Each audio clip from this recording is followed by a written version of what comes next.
السلام عليكم ورحمة الله وبركاته. سائدين شيغي فيديوغان wuxuu ku saabsan yahay gabar walaashaya oo message soo dirtay oo tiri walaala ila tali.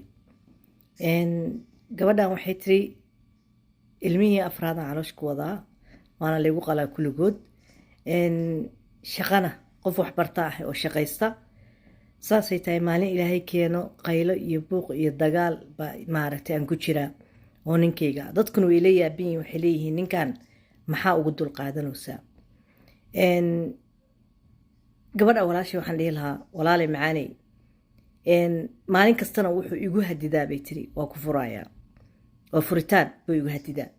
marka aniga waxaan kula talinayaa walaashay oo xaggayga aniga taladayda ah inta idinka idin soo raacsan waxaa kula talinaysiina waa la soo talin kartiin commentiya soo qori kartiin insha Allah. sidiisa banaanba ninka hadda isku tustid inaad daciif tahay oo qof shakhsiyadeeda daciif tahay oo quwad aan lahayn oon awoodin inay maaragtay iska dhiciso oo maaragtay soo qaadato xaqeeda ay soo dhacsan karin waxa waaye waari kasta meesha lagu qalay isku dhigta meesha isigtaa lagu qalabay Soomaaliya tirada.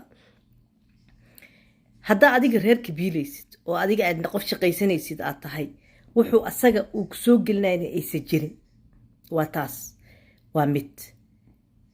markaas waxa waaye ilmahaaga korsanaysaa qof adadaga iska dhigaysaa meesha ka kacaysaa. ilaahay ilmahan hadduu nabad kugu kala keeno ilmahaaga korso ilmo kalena jooji. anigu kuma dhahay ilmaha dhalin waa xaaraan in qofka lagu dhaho ilmaha dhalin oo reerkaaga aan duminayo laakiin waxaan ku dhihi lahaa ilmahaaga afarta ku joogo korso. leena waxa waaye ducfiga dumarka anaga dhibaatada dumarka noogu weyn waxay tahay ilmaha aabahood waa ma ceerin karo iyo ilmaha aabahood waa ilmaha haddii maalin kasta qaylo ay maqlaayaan iyo buuq iyo qaylo iyo oohin aad ku jirtid maalin kasta ogow inay adig ku daawanayaan. ogow ina adiga wax alaale waxay adig ku koobiyeynayaan wax alaale waxa adig kugu dhacanayna iyagu ku dhacay ogow niyadooda aad jebinaysid. waxa waaye hadduusa faa'iido lahayn hadduu nin shaqaysanaya yahay oo reerkiisa dhaqanaya markaas waxaa dhihi kartaa okay reerka waa biilataa oo waa dhaqataa oo waxaaga waa qabsataa laakiin maaragta dagaalka iyo buuqa iyo qaylada iyo maalin kasta depressionka aan ku jira haddaa iga joojin weydid dee bannaankaa u baxaysaa ama Soomaaliya joog ama North America joog meeshay joogtaa joogto. xaq uma laha inuu gacan kugu qaado xaq uma laha inuu kugu qayliyo xaq uma laha haddaad adigu wax qalad samaynaynin inuu ku rafaadiyo ilmaha hortooda ah. sheekadan way soo noqotay jawaabtuna waa isla sidii haddii ninkan uusan waxba kugu soo gelinaynin oo adiga aad tahay saa ii sheegtay adiga inaad biilayso adiga nolosha waxa adiga samaynaysid iyo shaqada adiga qabsanaysid iyo nolosha adiga ku nooshahay iyo adiga waxaad soo baratay uu asaga wax ku cunaayo diinta uma qabto inuu guri kuu fadhiyo. rijaal waxaa la dhahaa ninka wax qabsada oo reerkiisa dhaqda oo gurigiisa iyo reerkiisa ka soo baxo ilmihiisa korsan kara. laakiin mida adiga korinaysid ilmahaaga kugu filan kori ilmahaaga daryeel ilmahaaga waxbar ilmahaaga meel ka soo saar ilmahaaga niyadooda ilaali yesa dhaawacmin meesha ka kac waxa waa wixii dhaawac ku keena iska ilaali. ilmahan hadduu ilaahay ku kor nabad keenana ilmahaaga korso.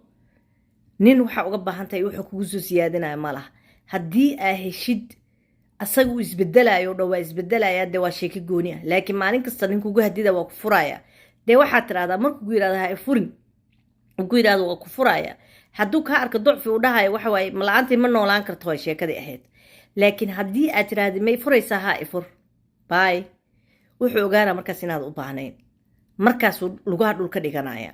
soo markuu ku dhaho marka dambe uu kugu hadido uu ku dhaho waa ku furaya no problem ifur dheh ballanmiisii wuxuu sameeyo because waxay u barteen ragga weli caada Soomaaliyeed waxay u barteen naagta markii waa lagu furaya yaa inay ooydo tiraada maxaa ii fure ma jeclin miya mi nacnacdaas waa laga baxay sidii hore adduunka hadda ma aha. waxa uga baahantaa iska yar ilmahaaga saa ii sheegtay hadda adigu shaqaysatid qof wax baratay adigu ilmahaaga korsanaysid asagana aad biilaysid dee kaas ninkuugu ma aha wuxuu ku yahay iska yar ilmaha u dhalaysid maalin kastana adigu baa isku silcinaysid leena qof waxa loo dhalaa ilmo reerkiisa ilmihiisa ka warhaayo oo ilmihiisa korsanayo oo ilmihii kula haayo oo reerka kula dhaqanayo.